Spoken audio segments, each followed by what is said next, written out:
3 days apart this July, China's two biggest AI labs went in opposite directions.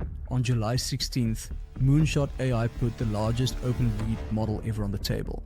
2.8 trillion parameters, and the download lands inside 2 weeks. 3 days later, Alibaba answered with Qwen 3.8 Max, a smaller model with a bigger promise.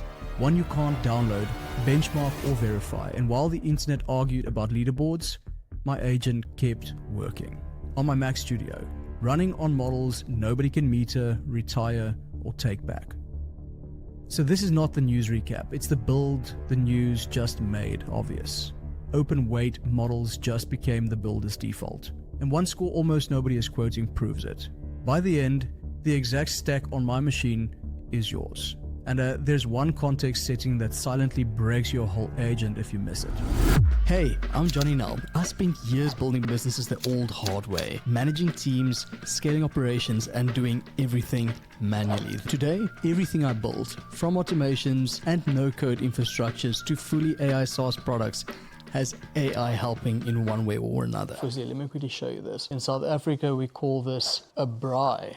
I build with AI tools that, in my opinion, anyone can learn to use. My mission is simple: to help creators, entrepreneurs, and business owners get clarity with AI. Let's build smarter together and enjoy this video. So before we get to the models, what's actually pushing builders toward open weights? Because the news alone doesn't explain it. If your agents run unattended, real work, overnight, nobody watching, the question is simple. Will the thing you built still work next month? Close providers keep failing that question. 3 different ways. Continuity first. OpenAI deprecated dozens of models across 2026, and the assistance API the one agent builders depended on gets removed on August 26th. Weights you host on your own machine don't get retired out from under you. And that difference is the whole argument. Next, the metering ceiling. OpenAI's Tier 1 gives you 500 requests per minute on GPT-4o. Anthropic's free tier sits at around 5 requests per minute. Even the paid tiers have hard caps. Requestee documented them across providers. Hard rate limits are where unattended agent runs go to die. When your agent hits a wall at 2 a.m., there's no one to call. Then the terms keep shifting. Anthropic cracked down on unauthorized Claude usage in April, then reversed course a month later with agent SDK credits. And the newest closed frontier model this year shipped through a government review before the public ever touched it. A story I covered in a previous video. That's the backdrop. Open weights don't fix everything, but they fix the 3 problems that keep burning agent builders in the middle of the night. Now let's look at the models themselves. No marketing numbers, just what the benchmarks actually say. Kimi K3 from Moonshot AI. 2.8 trillion total parameters, roughly 50 billion active, 1 million token context window. Native vision. The largest open weight model ever announced. K3 hit number 1 on LM Arena's front-end code arena. 1679 ELO 76% win rate in blind human developer preference tests, according to Tom's Hardware. It also took the top spot on Automation Bench, Artificial Analysis's agentic workflow benchmark at 52.7%. But this is the part most coverage leaves out. On the overall Artificial Analysis Intelligence Index, K3 sits at number 3 with a score of 57. Behind Fable 5 at around 60 and a GPT 5.6 Sol at around 59. Moonshot themselves acknowledge this. The way I see it, factual reliability is the bigger concern for agent builders. K3's omniscience index score is 18. Fable 5's is 40, more than double. So on that index, K3's factual accuracy is significantly lower. For coding and agentic work, it's seriously impressive. But for factual grounding, that's something you plan around. Pricing lands at $3 per million input, $15 output via OpenRouter versus Fable 5 at 10 and 50. Roughly 3 times cheaper. Now here comes the critical detail. The weights are not released yet. They're promised by around July 27th. K2 shipped under a modified MIT license on GitHub, so we most probably see something similar. But until the drop actually happens, all we've got is the promise. So bear that in mind. Self-hosting is data center heavy, roughly 1.4 terabytes quantized, minimum 8 node cluster per a Hugging Face analysis.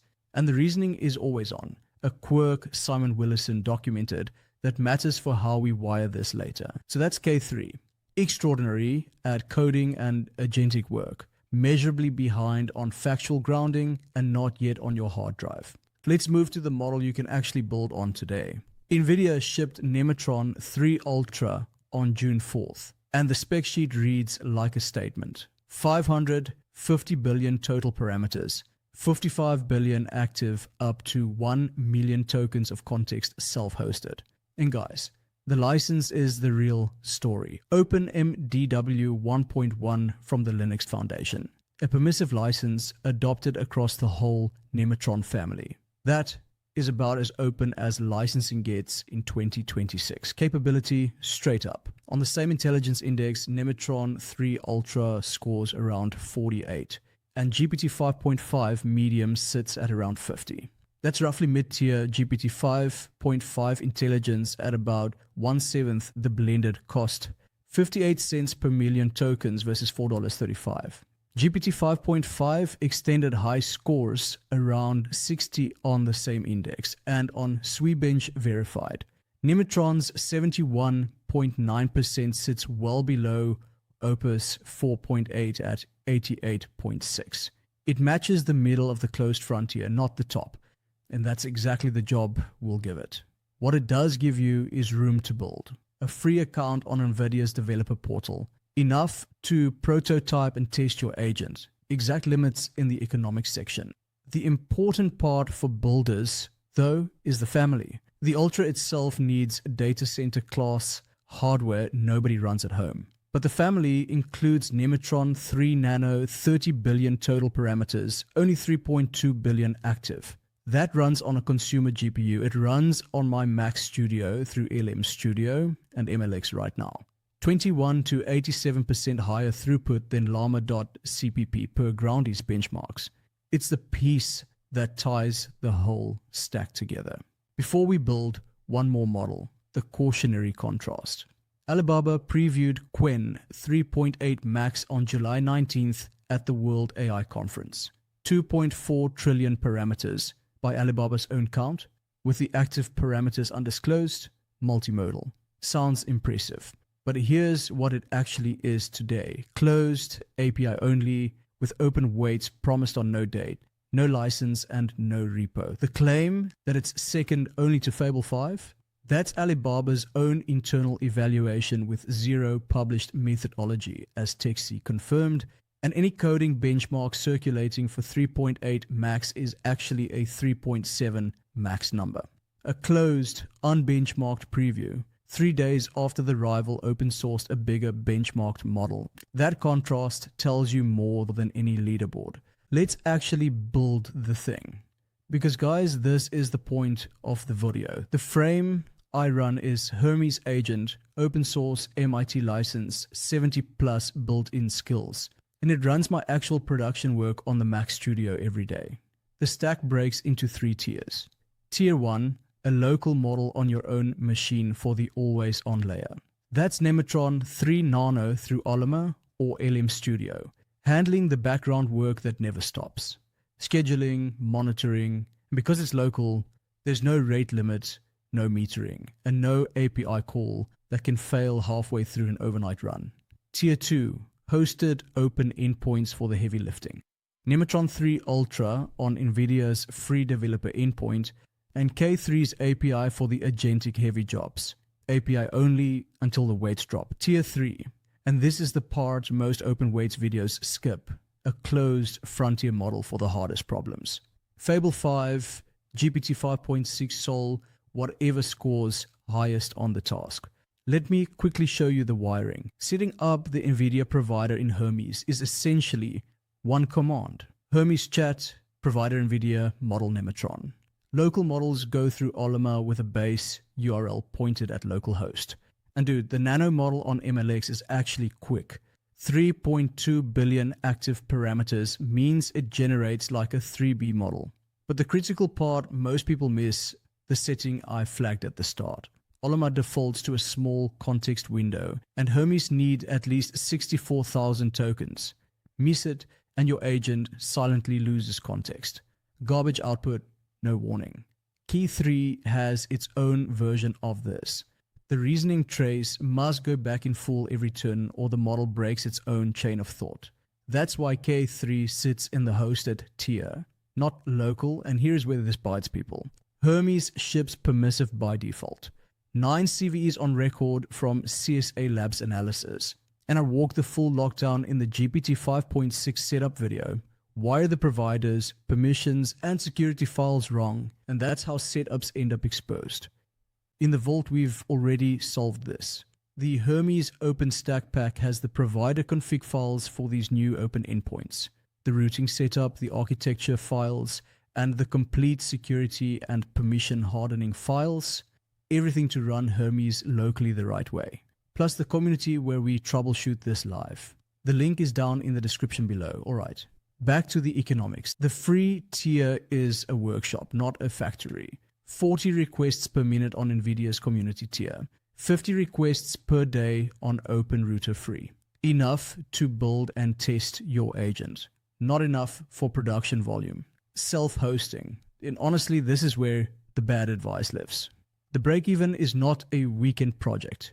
You need roughly 500,000 tokens a day before self-hosting actually beats API pricing, according to Digital Applied's 2026 deployment guide. Below that, the APIs win. And that's before the 3 to 5 times DevOps multiplier they documented.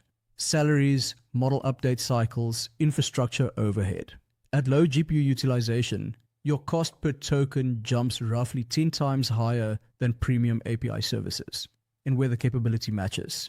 I want you to sit with this number. The UK AI Security Institute found that running the same cybersecurity evaluation tasks cost around $12.50 per task on Opus 4.5 versus 28 cents on DeepSeek 5.4 Pro. 45 times cheaper on comparable work from a government research institute, not a vendor's marketing page. The practical read for most of us. A local model for the always-on layer, hosted open endpoints for the 60 to 80% of daily work, and a closed API budget for the truly hard problems. That's the split. Now guys, before we call it, I need to give you the honest read against my own argument. I personally believe the channel's credibility depends on this. Epoch AI published in May 2026 that open models lag closed by roughly 4 months and 8 ECI points on average, slightly wider than the 3-month gap they measured in October 2025. A UK AI Security Institute study this month shows open models lag 4 to 5 months on narrow tasks, but on long horizon work to pull the kind agents actually need for sustained multi-step planning, the gap stretches to roughly 7 months. Here's what that means for builders. The absolute ceiling is still closed. Fable 5 sits around 3 points ahead of the best open model on the intelligence index. And for the hardest 20% of what your agent does, you most probably still need a closed model. I'd rather hand you that than pretend the gap is gone. In my opinion, the right architecture is open as your default, closed for the problems that genuinely require it. The same hybrid conclusion the 3-agent showdown forced on me last video. And that's exactly the split you just watched me wire. So here's what this comes down to. Leaderboards reset every month. What's on your own disk doesn't. And guys, I want to use an analogy from a world I know well. Building on rented API access is like releasing music where the label owns your recordings. You write the songs, you record the tracks, you build the audience. In the moment terms change, your catalog isn't yours. And suddenly the deprecation schedule, the rate limits, the terms, none of it is yours either. Wait on your own disk under a permissive license like OpenMDW. Those are masters you own. You decide when to update, when to retire a model, and you control the session. Closed models still matter. You rent the best studio for the hardest session. Fable 5 at 60 on the intelligence index on GPT 5.6, Sol at 59, they earn that premium. But the catalog, the foundation, the thing that runs every day, that lives with you. Big takeaways for me. Open weight models are no longer the backup plan. They are the substrate. The real gap is 4 to 7 months behind the frontier on the hardest tasks. But for the majority of daily agent work, open matches or beats closed at a fraction of the cost. And 2026 licensing, particularly OpenMDW, finally lets you build a real business on it. No outcomes guaranteed. Your context is your context. But the path is open in a way it wasn't 6 months ago. For the challenge, this lines up with everything I've been building toward. An agent stack where the core runs on models I control, on hardware I own, with closed access reserved for the moments that actually need it. The K3 weights drop is days away, and you can probably guess what happens on this channel when they land. Which model would you slot into your agent first? K3, Nemotron, or are you staying closed? Drop it down in the comments. I'll be reading through them. If you feel called to it, subscribe to follow the journey. And look, the vault has everything from this video. The provider configs, the security files, the architecture setup, the routing. The link is down in the description below. See you in the next one. Sources and references.